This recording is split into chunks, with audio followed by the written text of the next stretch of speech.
Happy almost holidays, and we're looking at the year review. It's been a wild year, lots has happened, lots of good stuff, also some challenging years for a lot of people, and we learned a lot of lessons. So here's some of those.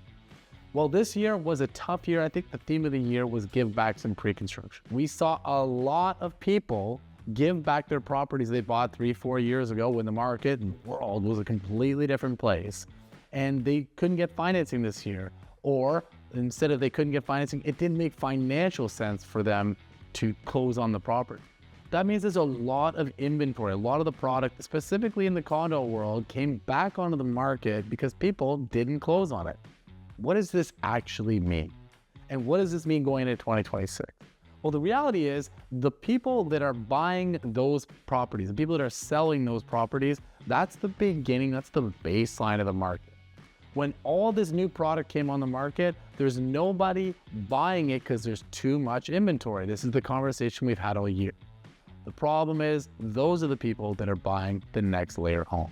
Those are people that are buying the townhomes. Those are people that are buying the single family semi-detached homes. And those people who selling those units, the semi-detached and the townhomes, are the people that are moving into the detached homes. Good news is that next year, there's less condo starts, less pre-construction properties that are slated to finish next year. Compared to this year, it's almost half.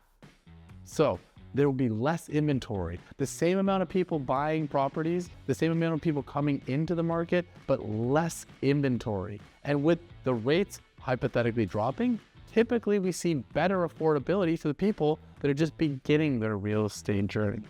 Those people being able to get into the market with less supply could hypothetically mean the end of this chaotic dropping in prices. It's not guaranteed, of course, but it feels like, and it's starting to feel like, we might be at the beginning of the curve on the way back up. This year, we saw 3 consecutive months with increased sales over last year. That's a good sign. We saw a slowing down of the days on market toward the end months of the year. That's a good sign. And we're starting to see some positive results from the lowering of interest rates we've already had this year.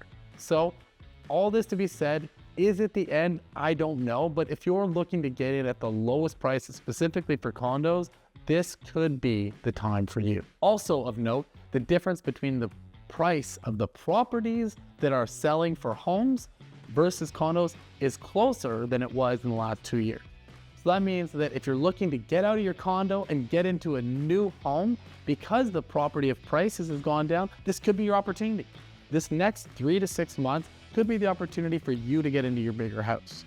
I'm not suggesting that everyone should jump in and buy. I'm not suggesting that everyone's gonna turn around and that condos are gonna start selling like that. But the reality is we're starting to see some indication that 2026 could be a bit of an easier year. And wouldn't that be great for all the people that have suffered this year? Would it be great to get out of that next step?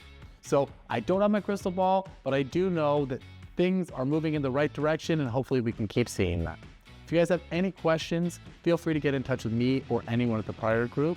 And if I don't hear from you, have yourself a great and a very safe holiday season. And of course, don't forget to like, follow, and share for more great videos just like this.